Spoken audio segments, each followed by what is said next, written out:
ያንተ ነው አይደል እቃው? አዎ ናውርዶና ምኑ ነው ወርዳላችሁ እናንተ ምንድነው አንቺን የምታክል እቃ እናወርዶ ትላላችሁ? ይሄንን እቃ አንተ ማን እንድታወርድ ነው የፈቀደል? ማን የራሴ ነው አይደል እቃው? እኔ ነኝ አይደል የገዛሁት? እኛ አይደል የገዛነው? ስለዚህ የራሳችንን እቃ ብንፈልግ እዛው መተኛትም እኮ እንችላለን። ንብረቱ ያንተ ቢሆንም እዚህ ሰፈር የምንጭነውም የምናወርደውም ሁሉን ነገር የምናደርገው እኛና እኛ ብቻ ነን። አቦባ ከጻው ያጠቆረ ነው ተስማማና አውርዶ እነሱ ሁሉ እናስከፍላለን ተጨማሪ ከፈል ሂሳቡን እንትንን ባልና ታስገቡታላችሁ እቺ አንድ ሰው ይዟት መግባት ይችላል። የሆነ 200 ሺህ ምናምን ይክፈልና ታፋስ ይበል አይሻል?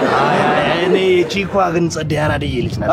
እሷና አስበን 50 ሺህ ምናምን ብንዘልላችሁ አሪፍ 50 ሺህ ቀነሳ 150 ይበል። በቃ ዝም ብለን 100 ኬን በላቸው 100 ሺህ 150 ሺህ አይ 100 ሺህ ይውረዱ። በቃ ቺኳ በጣም ጎዳን ብለን ብንወርድ እኮ ነው አሪፍ። ጨርሱ ስንት መጣ ሂሳቡ?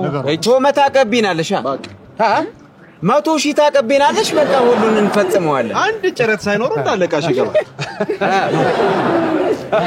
እኔ ይቀልዳሉ እንደው እቃውን ተወስዷት አይቀልም። አንቺ የሰው እቃ እኛ ምን ይሰራልናል? ሰርተን የላባችንን ነው ምን ካንደሰ ደግሞ አንድ 20 ሺህ ብር ተጨምሮበታል።